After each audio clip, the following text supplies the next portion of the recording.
일단 그 통일운동이라고 하는 게 1960년 뭐 그 이전에도 마찬가지지만 한국전쟁 이후에 진보 민주진영의 주된 이슈가 통일 문제였는데 이게 점점 이제 바뀌기 시작한 것 같아요. 특히 이제 한국이 북한에 대해서 압도적으로 국력 우위에 서고 그리고 DJ가 이제 과거에는 이제 계속 보수 계통의 대통령을 하다가 김대중 대통령이 처음 대통령이 되면서 이제는 이제 그 이른바 남북연합이라고 하는 것도 사실상 투코리아의 어떤 초보적인 그 관계를 얘기한 것이고 그 이후에 지금 이제 지난번에 임종석 전 의원이 얘기하던 것처럼 차라리 두 개 국가로 살자라고 해서 오히려 지금 보면 그러니까 민주진보운동 쪽에서는 평화를 얘기하고 지금 이제 이명박 그 박근혜 정부 들어와서 오히려 통일이라는 이슈가 의제가 이제 보수 세력의 이슈가 돼버리는. 그래서 지난번에 이제 그 윤석열 대통령도 8.15 때 이른바 통일 독트린 얘기하면서 자유의 북진 뭐 이렇게 얘기한단 말이에요. 그러니까 이런 부분들이 오히려 보수 진영은 통일을 얘기하는데 진보 진영은 야 우리 두 교과로 살자 따로따로 살자 이런 식으로 좀 이제 그 통일 논쟁에서는 좀 밀리는 이런 느낌이 들어가는 것 같아요. 사실 제가 이제 대안은 일찍이 제가 제시한 바가 있었는데 3단계 통일 평화론 그래가지고 이제 소극적 평화, 적극적 평화, 그다음에 이제 항구적 평화 곧 통일이다. 그래서 이제 통일을 품은 평화 이렇게 얘기까지 했는데 별로 이게 많이 팔리질 않아가지고 사실은 이제 평화와 통일이 분리된 게 아닌데 실제로 민주진보 진영에서조차도 평화와 통일을 약간 이제 선택적인 문제로 다루다 보니까 결국 통일의 어떤 이슈를 보수 진영에 뺏긴 이런 느낌이 좀 듭니다. 그래서 다시 찾아와야 된다는 생각을 하고 그 다음에 이제 우리가 어려운 점이 이게 이제 민주당이나 이런 진보 세력들이 어쨌든 잠깐이라도 집권 경험을 하다 보니까 자꾸 현실화되다가 보니까 이제 좀 과감하게 질리는 아까 뭐 주한미군 철수도 그렇고 전작권 전환도 그렇고 과감하게 이제 질리지 못하는 부분도 있는 것 같습니다. 그래서 그거는 제가 볼 때는 어느 정도 시민단체나 시민사회가 이런 과감한 우리 사회 근본적인 개혁 부분은 좀 맡아주고 뭐 어차피 뭐 민주당이라고 하는 부분들이 한계가 있지 않습니까? 그래서 그런 거는 또 나름대로 한계 속에서 역할을 할 수밖에 없지 않나 이런 생각을 합니다.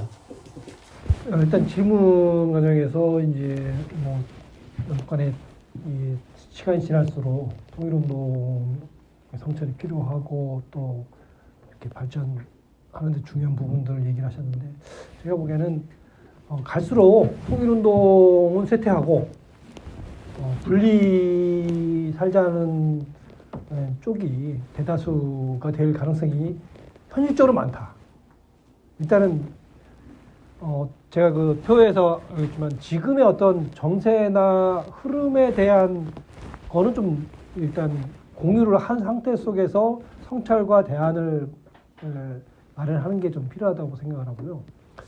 그 관련해서는 제가 이제 앞으로 두 개 국가론과 관련해서 한국 내에 네 가지 의견들이 이제 조금 이제 좀 더 적극적으로 이제 모습을 드러낼 것이다라고 했는데 저는 정치권에서는 두 번째 견해를 조금 발전시키는 방향에서 일단 단기적으로 보면 얘기할 수밖에 없는 게 아닌가라는 거고 시민사회나 진보적인 학계 이런 데에서는 세 번째 또 이제 적극적으로 이제 검토를 해서 이게 이제 일민족 이국과 관련해서 그러니까 두 민족론과 관련된 어떤 논쟁을 좀 할 필요가 있는 게 아니냐 그런 부분에서 북쪽이 이제 이민족 육구화론과 우리가 얘기하는 일민족 육구화론 사이에 긴장 관계가 이루어져 있다면 어느 지점이 긴장 관계인 거고 하는 부분들에 대한 이야기들이 좀 있어야 될 것 같습니다.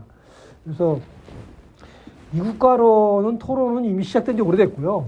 이제 본격적으로 사실은 북한이라고 하는 변수를 좀 빼고 우리 남쪽의 어떤 생각들만을 가지고 이제 좀 상당히 진지하게 좀 폭넓게 토론을 해야 되는 그런 시점이 됐다고 생각합니다. 뭐 저 개인적으로 생각한다면 미래의 지향은 그렇지 않다 할지라도 현실적으로 두 민족 두 국가론이 갖고 있는 현실적 환경, 현실적 가능성 이런 부분들에 또 우리가 얘기를 해야 된다는 거죠. 그게 반통일론이다라고 치부하기에는 남과 북의 사회 체제가 너무나 달라졌고 또 앞으로 5년, 10년 지나면 우리가 생각하는 것보다 훨씬 많이 달라져 있을 겁니다. 그 체적인 성격 자체가. 그리고 서로 간의 어떤 국제적인 구조가. 그 속에서 이 일민족, 이민족 이런 부분들을 우리가 어떻게 일원화하고 합의를 할 것인가라고 하는 부분이 이제 앞으로 본격적으로 논의될 수밖에 없는 것 같고요. 앞으로 통일운동 관련해서는 저는 기본적으로는 이런 세태 어려운 조건 이 속에서 어떻게 할 것인가. 저는 뭐 역시 연대적인 기반을 만들어가는 게 제일 중요하다고 생각합니다. 첫 번째는 진보 진영이나 통일 진영이 정말 문제가 뭐냐면요. 조금만 차이가 나면 그냥 뛰어나가요. 차이가 있구나. 그러면 저기서 서로 간에 최저 수준에서 합의할 수 있는 이런 부분을 먼저 생각하는 게 아니라 저 사람하고는 안 되겠네. 저 단체는 아니야. 라고 하는 걸 먼저 생각한다는 것이죠. 뭐 그래서 진보는 분열로 망한다고 하는 게 맞는 것 같기도 한데 그런 부분들이 어떤 지금의 조건에서는 기본적으로 연대라고 하는 부분을 생각해야 된다고 하는 것이고 두 번째로는 그런 연대의 기본적인 공감대가 아까 제가 말씀드린 두 번째와 세 번째의 통일론 또는 국가론을 어떻게 볼 것인가라고 하는 부분에서 일정한 공감대를 형성하는 속에서 그런 연대의 틀을 만들고 그리고 그 연대의 사업으로서 저는 기본적으로는 다음 세대를 만드는 통일학교, 평화통일학교 무슨 아니면 다른 어떤 이 부분들을 우리 지금 좀 통일운동에 그동안 오랫동안 추진하셨던 원로분들이 합의를 해서 그런 부분들을 조금 할 수 있는 여건과 그런 공감대를 이끌어서 다음 세대한테 정말 이 통일운동의 어떤 불씨들을 넘겨주는 그런 것들이 지금 필요하지 않겠냐는 생각을 계속 합니다.